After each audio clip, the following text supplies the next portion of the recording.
പിന്നെ മേത്ത് മുഴുവൻ ഇങ്ങനെ പൊങ്ങി പൊങ്ങി പൊങ്ങി നിൽക്കണത് രോമാഞ്ചം.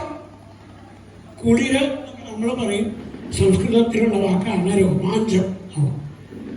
അക്രൂരം പറഞ്ഞു, അത്ഭുതം കണ്ടു എന്ന് ചോദിച്ചേന് തമദ്ഭുതം ബാലകീക്ഷണം. ഞാനിപ്പോ കുറച്ച് സമയമായിട്ട് അത്ഭുതങ്ങളെ കാണും. കംസന്റെ അടുത്ത് താമസിക്കുമ്പോ അവിടുത്തെ കാണാൻ പറ്റില്ല എന്ന് വിചാരിച്ചു. അതേ കംസൻ എന്നെ ഇങ്ങോട്ട് പറഞ്ഞയച്ചപ്പോ അത്ഭുതം, അത് അത്ഭുതമായി. പിന്നെയോ ഇവിടെ വന്നപ്പോ അവിടുന്ന് നന്ദഗോപുരം വരുന്നതിന് മുമ്പ് എന്നെ സ്വീകരിക്കുകയും ബഹുമാനിക്കുകയും ചെറിയച്ഛ എന്ന് നായേക്ക് 40 വട്ടം വിളിക്കലൊക്കെ ആയപ്പോ അത്ഭുതം അവനെ ഇരട്ടിച്ചു. ഇപ്പതാ ഇവിടെ വന്ന വൈകുണ്ഠം കാണുകയും കൂടി ആയതോടെ ഇനിയൊന്നും എനിക്ക് പറയാനില്ല. ഒക്കെ ആനന്ദവും അത്ഭുതവും, ആനന്ദവും അത്ഭുതവും, ആനന്ദവും അത്ഭുതവും. മധുരയിൽ എത്തിച്ചു. മധുരാവാസികൾ മുഴുവൻ രാമൻ വന്നു, കൃഷ്ണൻ വന്നു, കൃഷ്ണൻ വന്നു, രാമൻ വന്നു എന്ന അവരുണ്ടാക്കിയ പാട്ടാണെന്ന് നമുക്ക് വിചാരിക്കാം. ഹരേ രാമ രാമ രാമ ഹരേ ഹരേ, ഹരേ കൃഷ്ണ കൃഷ്ണ കൃഷ്ണ ഹരേ ഹരേ. പ്രളംബനെ കൊന്നു, ധേനുകാസുരനെ കൊന്നു, രോഹിണീപുത്രനാണ്, വെളുവിളവിളുള്ള ആള്, നീലാംബരം ധരിച്ച ആള്. മറ്റത് പീതാംബരധാരി ശ്രീകൃഷ്ണൻ, വസുദേവന്റെ മകൻ. രണ്ടാളും വസുദേവന്റെ മക്കളാണെങ്കിലും ഇത്രയും കാലം അറിയാണ്ട് നന്ദഗോപന്റെ സ്ഥലത്ത് വൃന്ദാവനത്തിൽ താമസിക്കുകയായിരുന്നു. ഇയാളാണത്രേ പൂതനെ കൊന്നത്. പൂതനെ മാത്രം കേശി, അതേപോലെ കൽസാസുരൻ, ബകാസുരൻ തുടങ്ങിയ എത്ര ആളുകള്, മറ്റേ ധേനുകാസുരനെയും പ്രളംബാസുരനെയും മാത്രമേ ബലരാമേട്ടൻ കൊന്നിട്ടുള്ളൂ.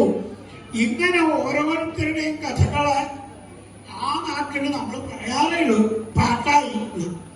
ആ പാട്ടായതാണ് നാട്ടുകാര് പാടിക്കൊണ്ടേയിരിക്കുന്നത്. കയ്യും കാലും കൊട്ടി താളം പിടിച്ച് രാമകൃഷ്ണന്മാരെ എതിരേൽക്കുന്ന ആ സാധാരണക്കാരായ ജനങ്ങളുടെ ഉത്സാഹം ഭഗവതൻ നമുക്ക് കാണിച്ചു തരിക. ഇതാണ് ഭഗവതത്തിന്റെ മുമ്പിൽ നമുക്കൊക്കെ ഉണ്ടാവേണ്ടത്.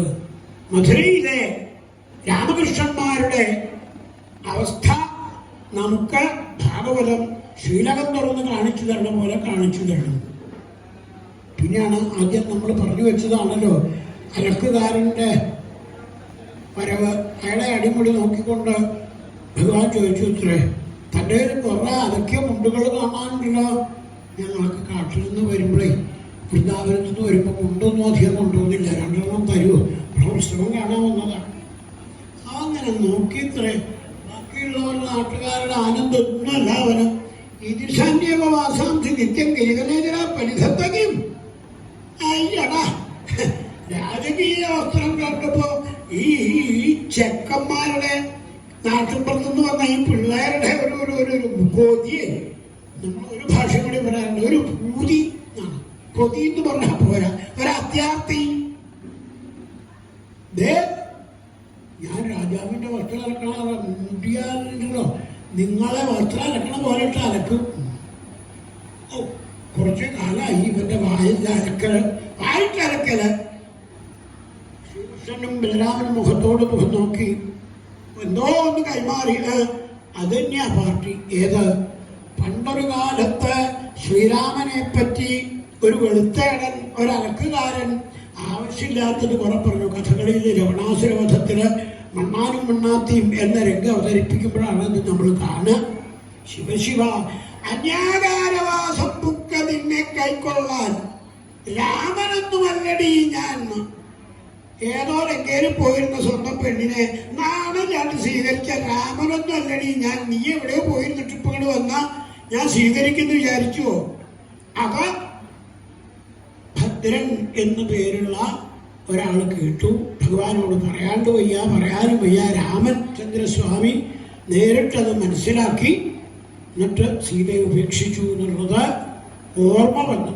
അപ്പോ അന്നത്തെ രാമചന്ദ്രസ്വാമിയെ പറ്റിയും സീതയെ പറ്റിയും അപമാനിക്കുന്ന മട്ടില് തന്റെ ഭാര്യയോട് ചുണ്ടിയെടുത്ത് പറഞ്ഞവൻ ആ വംശപരമ്പര.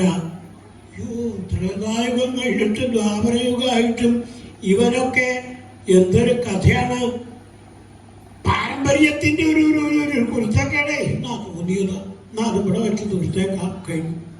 ഭഗവാൻ ചോദിച്ചിട്ട് തരാതെ പരിഹസിക്കാന്ന് കണ്ട അവന്റെ അടുത്തേക്ക് അതേ കയ്യ് അഭയവരന്തെന്ന് നമ്മൾ പറയണ പോലെ ഇങ്ങടി നീട്ടിയത് ഒന്നുകൂടി അങ്ങോട്ട് നീട്ടി. വാളോണ്ട് കെട്ടിയ പോലെ ഭഗവാന്റെ കരാട്ടെ കയ്യിന്റെ മൂർച്ച അവനറിയോ. വെറുതെയല്ല. പ്രളംബന്റെ വരവ് സമയത്ത് ഭഗവാൻ പ്രളംബൻ എന്ന ഗോപനോടുകൂടി കളി